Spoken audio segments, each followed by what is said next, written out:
I would say my hardest assignment is the 2 IOs for my language courses, because I took English and Chinese language and literature, and the final IOs are in 1 week, and I find it pretty hard to memorize the script and get myself fluent in that. English IO.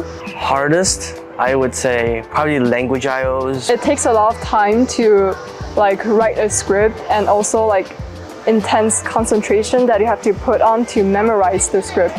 I have my Spanish IOs, and then also just the English IOs. You have to really know those texts to be able to use your little guideline that you have and just produce an overall good oral response. The TOK Essay and the English Language Literature IO. TOK Essay, since it's really abstract and it's philosophical and theoretical. Unlike science or math, there's a correct solution that you can work toward.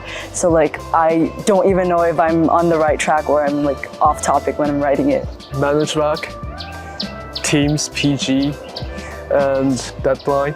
Writing an internal assessment for every subject you study. The joy after submitting IA. Make sure you get enough CAS hours. So every Tuesday morning, I would listen to my friends complaining about I didn't do anything for this week. If you're an IB DP student, you will understand by saying I didn't do anything, it just means that you cannot finish the update for your CAS activities and you're going to homework club for it. Well, I think ISNS train students to become a global citizen. We got risk taker, we got critical thinking, we also caring each other. I would say it's getting more organized, because for IB there's a lot of work that needs to be done, and I would say to get yourself to work consistently is what IB taught me the most, and I think I will benefit from that. I think IB has kind of changed my ways on how I approach challenges. There's many answers to a open-ended question, and I feel IB really rewards critical thinking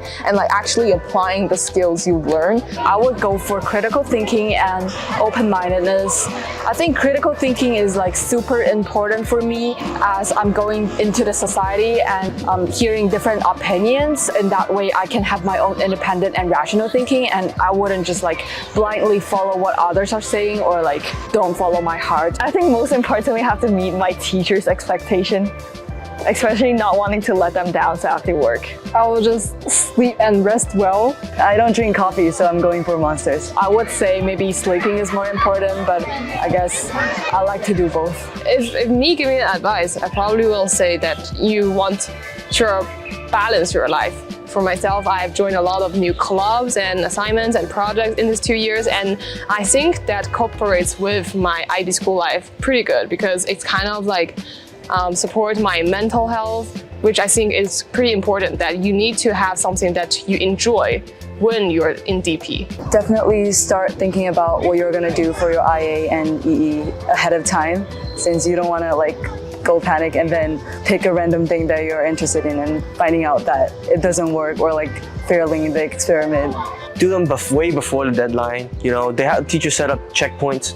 Get exactly what the teacher says you should be at the checkpoint before the checkpoint even ends, so the teacher can check it, give you actual advice. You can't get very good at every subject, and then it doesn't mean that you'll continue that subject in the future. So I would say that don't stress too much. Understand the concept before you memorize it, because that's the best way of memorizing a new thing you're learning. IB final exam, it's not everything in your life, so just try your best, never give up, and you will survive.